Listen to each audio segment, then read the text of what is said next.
The silent galaxy before humans. The galaxy was not empty. It was filled with countless stars, planets, and civilizations.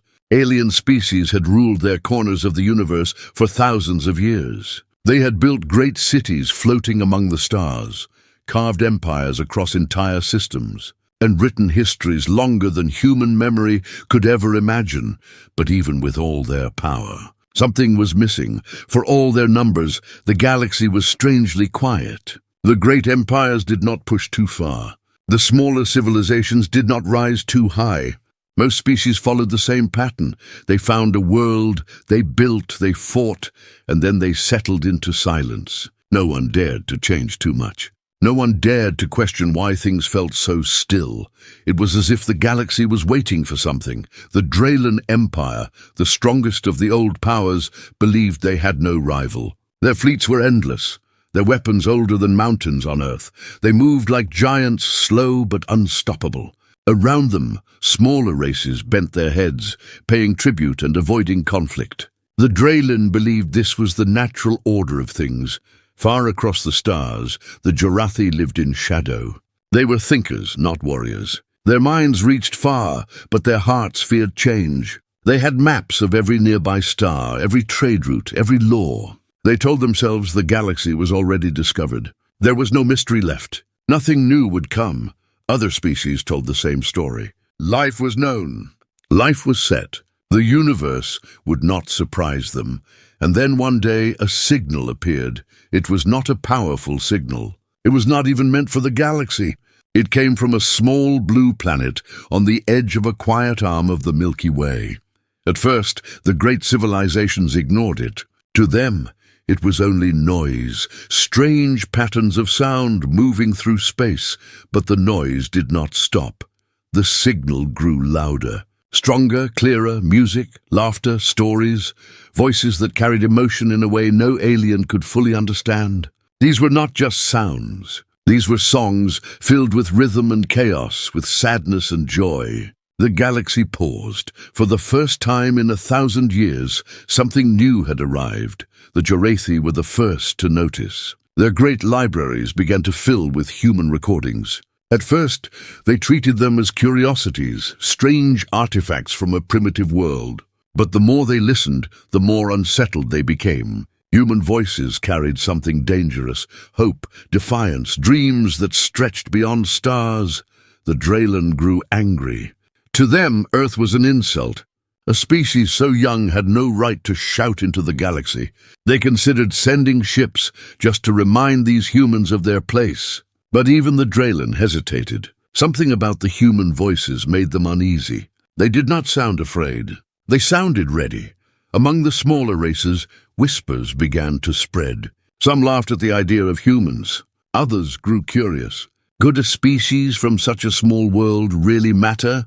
Most dismissed it. But still they listened. The signal carried more than just music and words. It carried proof, machines, rockets, a species struggling against gravity itself and refusing to bow. Aliens who had lived in comfort for ages did not understand it. Why fight so hard? Why burn metal to touch the stars? Because humans did not believe in limits. In the dark halls of alien councils, leaders argued. Was Earth a threat? Was Earth a chance? No one agreed. But one truth began to take shape.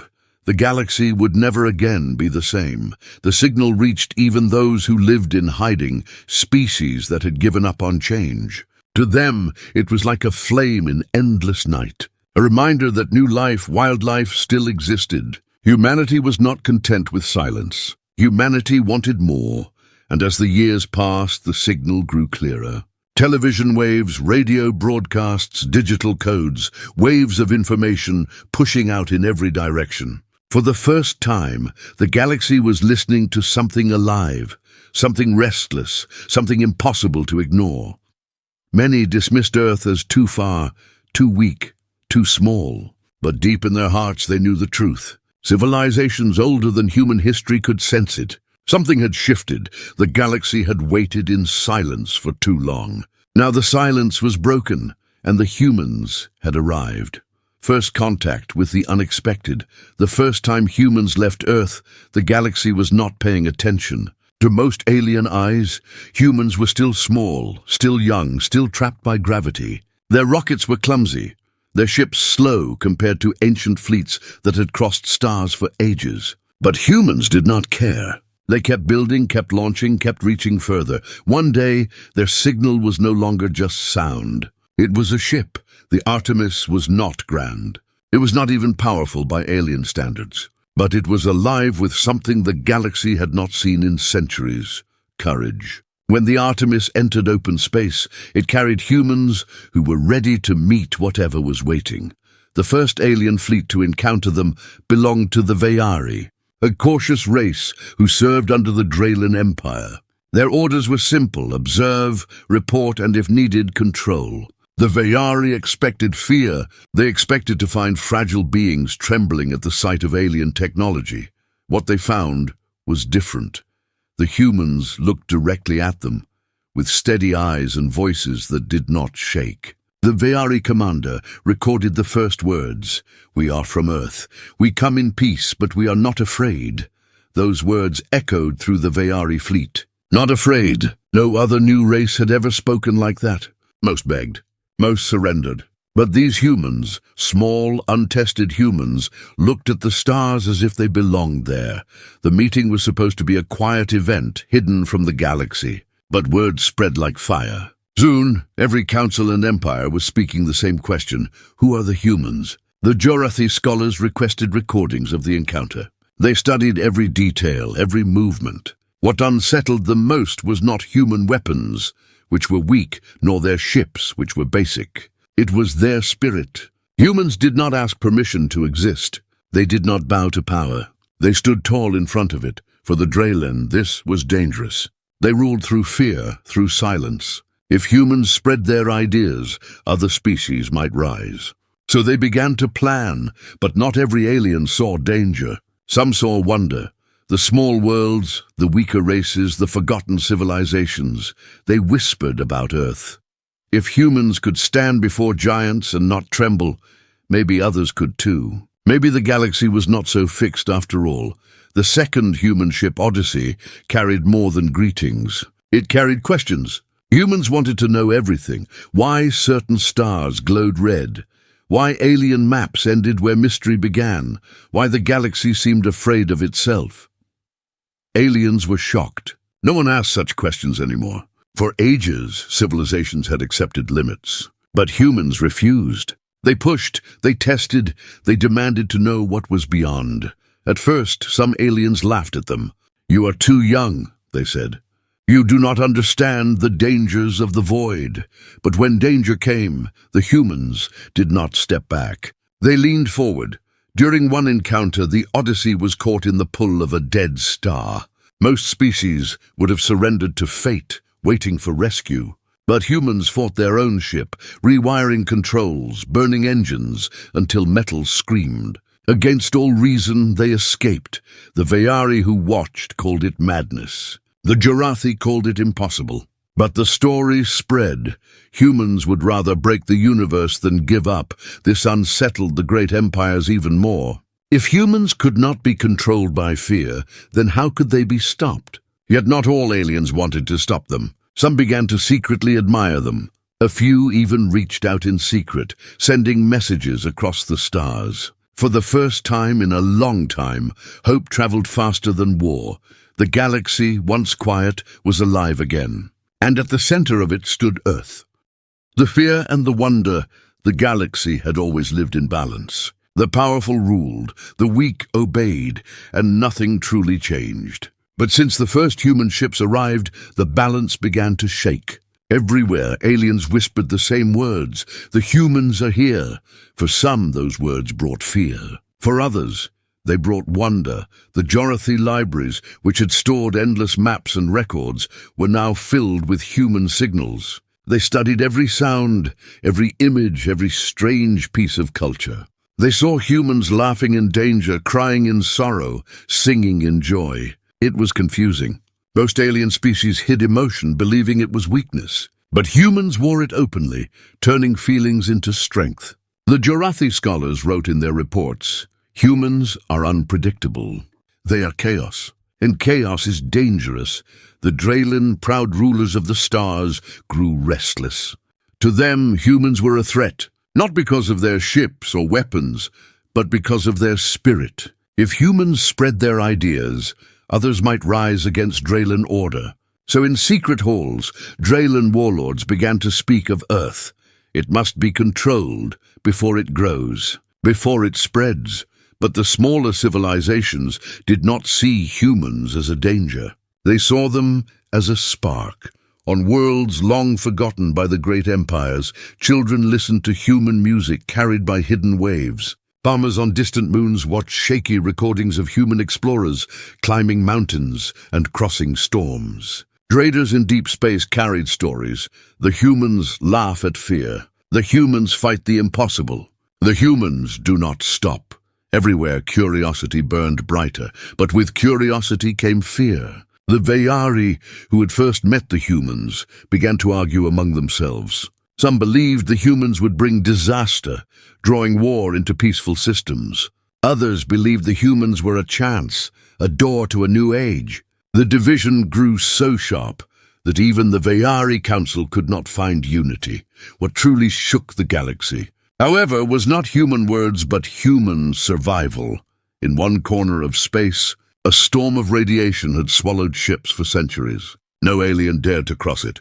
When the human ship Endeavour passed through by accident, many assumed it was lost. But days later, broken and scarred, the ship emerged on the other side. The crew had survived with clever repairs, stubborn will, and sheer refusal to die. News of the Endeavour spread everywhere. To many aliens it sounded like madness. To others it sounded like a miracle. But one truth was clear: humans could survive where others could not. That truth frightened empires. The Draylen sent spies to Earth, expecting to see a broken, desperate world. What they found instead unsettled them more. Humans argued, humans fought, humans struggled, but they also built, dreamed, and pushed forward every day. They were never still. They could not be still. The spies wrote back, "This world should not be possible. They should not rise so fast." Yet they do. If we give them a century, they will reach every corner of the stars. Fear grew sharper, but even as the powerful plotted, others grew inspired. The small races, long held in silence, began to dream again. If humans could stand before giants without fear, then maybe they could too. If humans could challenge the void, maybe the galaxy was larger than they were told. The galaxy began to change. Merchants started trading human technology, small things, crude compared to ancient machines, yet full of clever designs no one had tried before. Soldiers listened to human songs before battles, finding courage in voices from a world they had never seen. Scholars argued in councils, saying that human curiosity was not a threat, but a gift, a reminder that the universe still had mysteries, and so the galaxy stood divided. Some feared humanity's rise, believing it would bring endless war. Others welcomed it, believing it would bring new life. For the first time in ages, the galaxy was no longer silent. It was filled with debate, with hope, with terror, and through it all the humans kept moving forward, unaware of the storm they were creating. To them, the galaxy was not a prison of rules or fear. It was an open sky waiting to be explored. And they would not stop, not now, not ever. The test of fire the galaxy had watched humans with curiosity, with fear, and with hope. But whispers and rumors could not last forever. Sooner or later the truth would be tested, and that test came in fire. The Draylen Empire could no longer sit in silence. To them, humans were a threat not because of strength, but because of belief. Belief spreads faster than armies. Belief can break chains, and belief was what humans carried with every word and every step into the stars. So the Draylen made a choice. They would crush Earth before it grew too bold. It began quietly. Human trade ships started to disappear. Scouts reported shadows in the dark. Strange signals followed Earth's explorers, always just out of reach. The governments of Earth argued, unsure if these were accidents or something greater. But when the first Draylen warship revealed itself, there was no more doubt. The Draylen were vast. Their ships were mountains of metal, each one older than human nations. Against them, humanity's fleet was small and fragile. But humans had something the Draylen had long forgotten: hunger, a will that did not bend. The first battle took place near the asteroid belt. Human ships, armed with missiles and lasers, met the Draylen's massive cruisers. To the galaxy watching, it was supposed to be over quickly. The humans should have fallen in minutes, but minutes turned into hours. Hours turned into days. Humans did not fight like others. Where aliens relied on tradition and order, humans used chaos. They turned asteroids into weapons, hiding behind rocks and striking when least expected. They jammed enemy signals with crude but clever tricks. They sacrificed comfort, safety, even their own ships, just to land one strike on the giants above them. The Draylen won the first battle, but it was not the victory they expected. Their ships returned damaged, scarred by a species that should not have been able to touch them. The galaxy trembled. For the first time in ages, the Draylen had been wounded, and the humans were still standing. Word spread faster than light. Small civilizations cheered in secret. Songs were sung about Earth, the small world that dared to strike a giant. The Jorathi wrote endless records, calling humans the anomaly. The Vayari Council split even further. Half wanted to join the Draylen against Earth. The other half whispered of alliance, but the Draylen were not finished. They returned with greater fleets, determined to erase humanity from history. And humanity against reason met them again. The second war was worse. Whole colonies burned. Human ships were torn apart. Families on Earth watched in fear as news of losses filled the air. For a moment it seemed the Draylen would succeed, but humans did not surrender. They never had, not even on their own world. When storms rose, they built stronger walls. When disasters struck, they rebuilt from ashes. Now facing an empire older than the stars, they did the same. On Mars, engineers worked without sleep, building weapons from scraps. On Earth, soldiers trained in secret places, knowing they might never return. Across every human colony, people stood up not with fear, but with fire in their eyes. And then, something unexpected happened. Other species began to fight with them. Small ships from forgotten worlds slipped into human fleets. Captains from minor civilizations sent supplies, risking the anger of the Draylen. They had seen enough. They believed enough. Humanity's courage was spreading. The third battle was fought on the edge of a dying star. Human fleets, joined by a handful of alien allies, faced the Draylen once more. By all logic, they should have lost again. But logic is not the same as will. The battle lasted for days. The Draylen crushed ship after ship, yet humans kept fighting. Every loss became fuel for another strike. Every death became a reason to push harder. When their ships broke, humans rammed them into enemy hulls. When their weapons failed, they fought with what was left. And then, against all expectation, the Draylen retreated. The galaxy fell silent. Giants had been forced to step back by a race that had barely touched the stars. It was unthinkable. It was impossible. Yet it had happened. The war was not over, but everything had changed. The galaxy had seen the truth. Humans could not be broken. They could bleed, they could burn, but they would not bend. For the first time in ages, hope was stronger than fear. And as the stars turned quietly once more, one phrase echoed across worlds: the humans will not stop. And then, humanity changed everything. The Draylen did not forget their defeat. Empires older than stars rarely forgive. They gathered their fleets, forged new weapons, and prepared to return. But something had already shifted. The galaxy was no longer silent. Everywhere, the name of Earth was spoken. In markets, in councils, in secret meetings, whispers grew into voices, and voices grew into movements. Species that had once bowed in silence began to look up. If humans, with nothing but fragile ships and unyielding will, could wound the Draylen, then maybe the galaxy was not fixed in stone. Maybe it could change.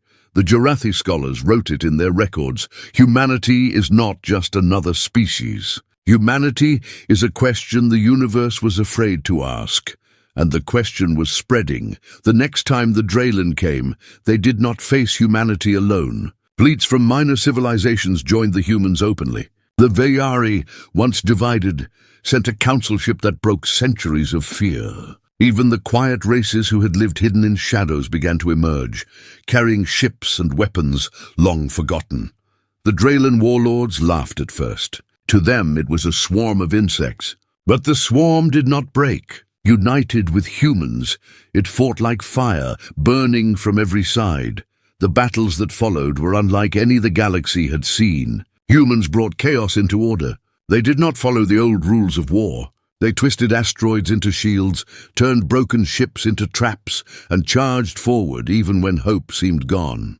And wherever humans fought, their allies found strength they never knew they had. For the first time in millennia, the Draylen felt fear. It was not the kind of fear that came from weapons, but the fear of an idea that could not be killed. They realized too late that every strike against Earth only made the legend of humanity stronger. Every burned colony became a story of survival. Every fallen soldier became a symbol of resistance, and slowly the galaxy began to believe not in Draylen power, but in human defiance. The war did not end in a single battle. It stretched on long and brutal, but with every clash, the Draylen lost more than ships. They lost the silence they had ruled with for ages. The galaxy was alive again, and it was humanity that had lit the fire. When the final Draylen fleet pulled back, the stars were filled with a sound that had not been heard before. Cheering, worlds once forgotten celebrated. Races once broken stood tall. Humanity had not conquered the galaxy, but they had given it something greater. They had given it freedom to dream. In the councils of the Jorathi, one scholar wrote, "The galaxy waited for change, but change did not come." Then the humans arrived, and nothing was ever the same. On Earth, people looked up at the stars, no longer alone. They saw allies, friends, and even rivals, but above all they saw a future. Humanity was still small, still young, but the path was clear. They would keep moving, keep reaching, keep defying, and across the galaxy, stories spread. Children of distant worlds spoke of the humans with wide eyes. Soldiers whispered human songs before going into battle. Traders told tales of human courage in every port. The legend grew, a species from a small blue planet that refused to stop, that refused to bow, that refused to believe in limits. And as the stars turned above, one truth settled in every heart: the humans had arrived, and nothing would ever be the same.